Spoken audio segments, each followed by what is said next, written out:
efficiently, effectively.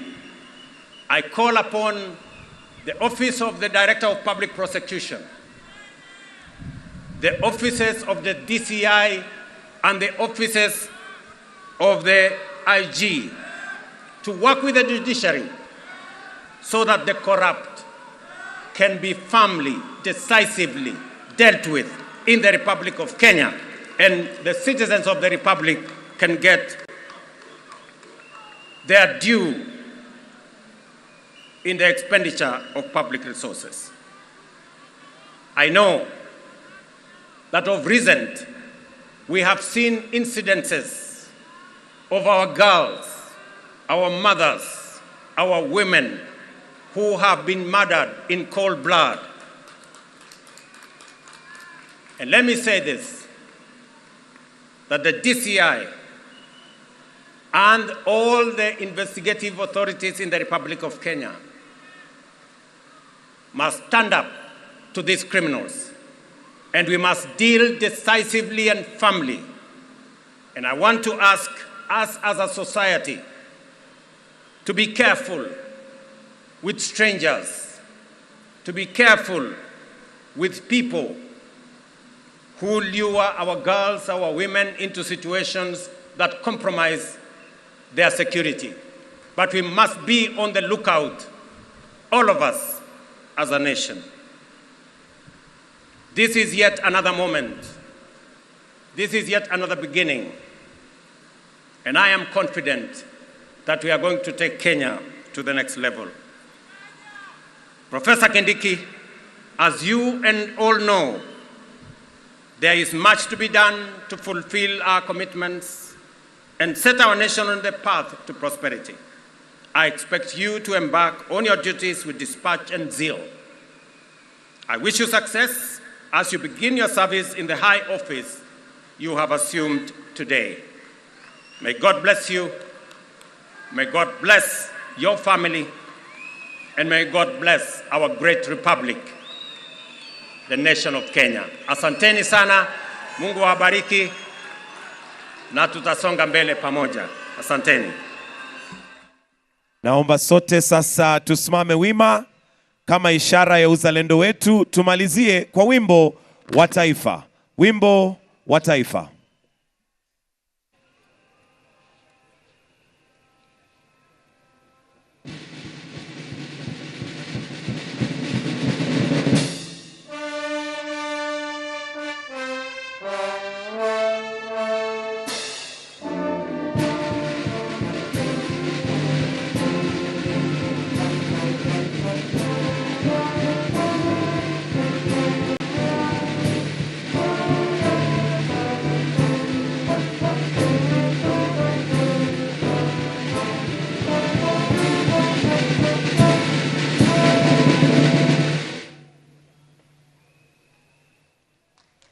Basi tusimame mahali tulipo tukimpatia rais nafasi ya kutoka katika starehe zake.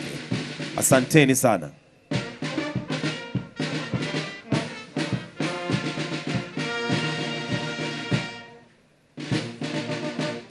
Tutamruhusu Mheshimiwa Rais aweze kuondoka, na kisha Mheshimiwa Naibu Rais atafuata nyuma wakiandamana pamoja na viongozi wengine.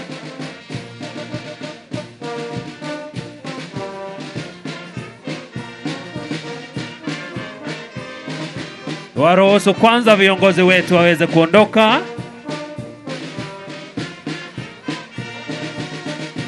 Ambassadors, please kindly follow behind the leaders. All our vehicles are on our right. All ambassadors present, kindly find your way on our right. That is where your vehicles are parked. As we allow His Excellency and His entourage to leave, let's also allow ambassadors to follow. All our vehicles are parked on our far right.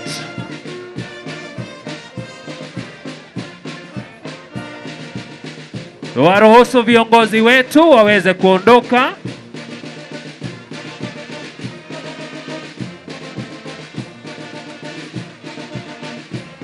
Alafu kisha wananchi tutapitia mlango wetu wa pale mbele opposite County Assembly.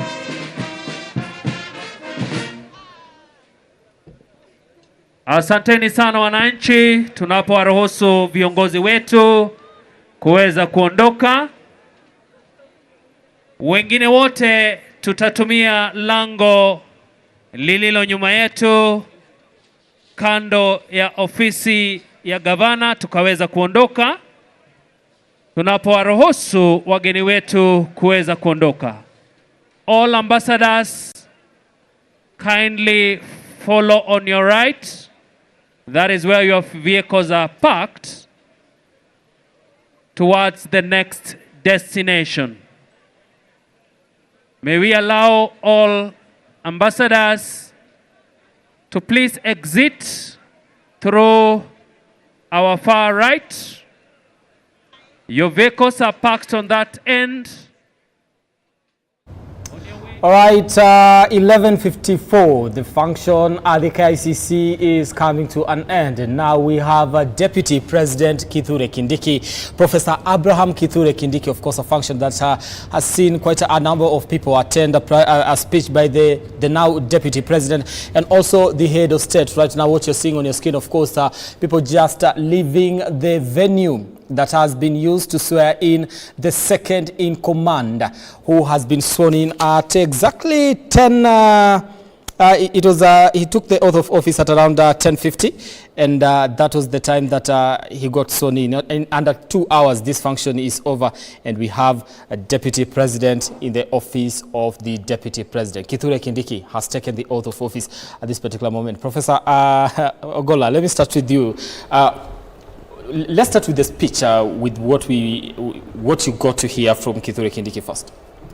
Yeah, first of all, if you compare to the former deputy president, now we can say former, Rigathi Gachagua, the new deputy president wanted to show the opposite, because you cannot walk the path that made him leave office. He was walking another path, and his message was full of loyalty.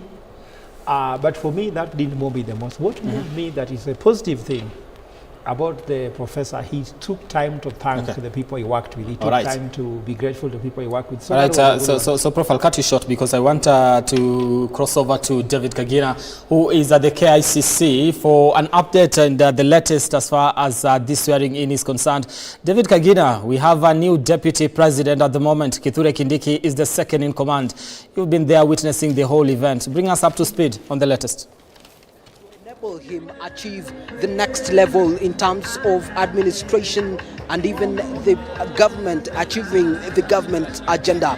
Kithure Kindiki has also mentioned that he is willing and up to task to lighten the burden of the president, the burden carried on the shoulders of the president in delivering his mandate. He has also said that he is not taking it for granted that the president did nominate him to take over from his predecessor after the impeachment process.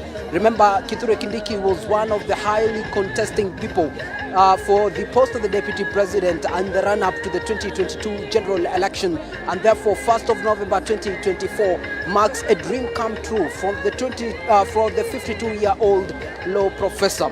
And in his speech, President William Ruto has mentioned that he was indeed proud to be witnessing the swearing in of Kithure Kindiki as his deputy president, mentioning that he knows him for over 2 decades as a person who is a dedicated professional, a patriot dedicated to cohesion and unity, peace as well as stability.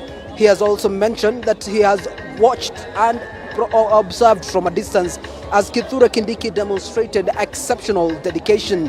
He has also mentioned in his now deputy, as someone who is highly qualified and an outstanding scholar.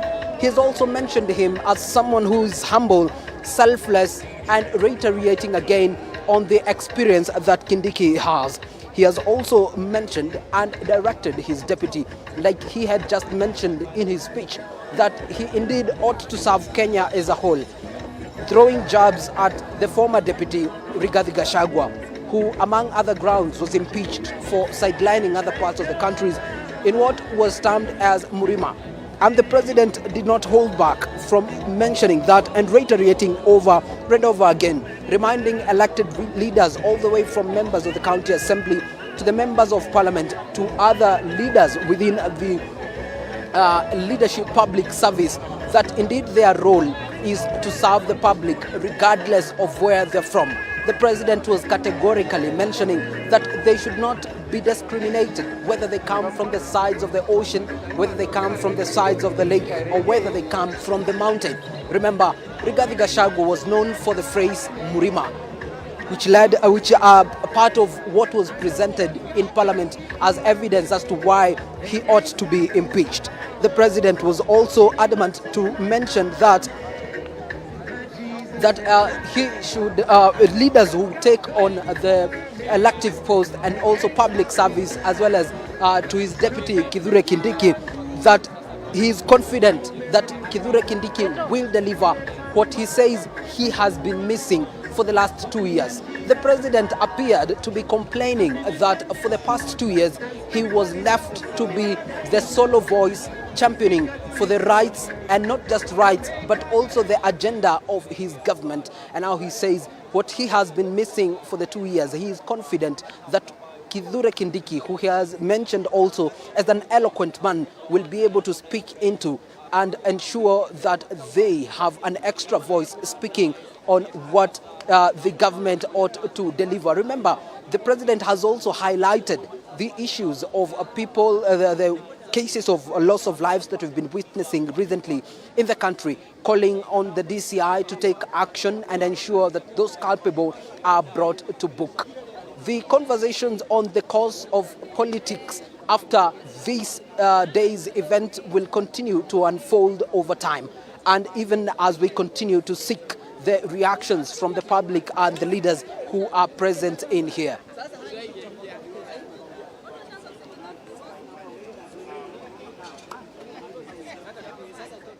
They are bringing us up to speed with what has been happening at the KICC, the venue where we've witnessed the swearing in of Kithure Kindiki, who is now the second in command. Of course, now his office will be at Harambee Annex, where Deputy President Rigathi Gachagua, impeached now, used to carry out the functions of the office of the Deputy President. That office now goes to Kithure Kindiki, who's just been sworn in.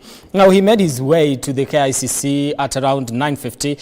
By the time he was making his way to the dais, it was around 10:15 there to, go now, start taking the oath of office. And of course, there were two oaths that were actually administered today. And the one was the allegiance oath, and another one was the oath to commit to execute functions according to the office of the Deputy President, I believe. And you see, I want to bring you to this, these two oaths. Why are they important to have all these two? Let me start with let's start with the allegiance. The oaths of office are clearly stipulated in the Constitution. It is not someone didn't wake up today and formulate some words and in the name of an oath. It is clearly stipulated the two oaths that should be taken by the incoming Deputy President. Okay. Equally, if it was a president who was still taking an oath, they are clearly stipulated. So it is constitutional. It is not by whim. It is clearly stipulated by the Constitution, because when he takes oath, it's a legal process. When I was admitted to the bar, I took an oath to uphold the Constitution, and that oath, that is what now promulgated me or elevated me from just a lawyer into an advocate of the High Court. So what similarly, that's what the two of them, the same scenario that has happened. Okay, this different. What is the difference between the first one and the second one? Let me explain it to you. Yeah. If you want to understand it, understand how Gachagua was impeached. He was giving allegiance to Murima, yet he was supposed to give the allegiance to the Constitution and people of Kenya. Yes. So the allegiance is about to whose interest do you work? Whom do you work for? That's allegiance. And the one for due execution, how do you do it? Isn't it? What are the parameters? Like he said, I will do this function according to the Constitution of Kenya. I will also be there like deputy and serve the function stipulated by the Constitution of Kenya, isn't it? So help me God. So you see that the second one is how, that's why help me God is mentioned on the second, due execution of office. Okay. The first one is allegiance. So these two things were also in Gachaga's impeachment. One, he was not serving his function as deputy president, that was accused. Another one was that his allegiance was to part of the nation, not to the whole country. And that's why separation of these things are very important. And if you look at all traditions, the same thing, like even if you're doing an author wedding, you also give allegiance to your wife. But also, marriage is a institutional thing, so also you must act according to the Bible if you are a Christian, but also if you're a Muslim, also you have to do it according to Quran. If you're a Buddhist, the same way. All right. Okay. Now, now, just let me add. You know, the Constitution says that you should pledge your allegiance to the Constitution. After that, you take another oath of office. But it doesn't give the wordings. It says, Parliament shall now enact a law that will support this. It's actually in Article 141 in the assumption of office.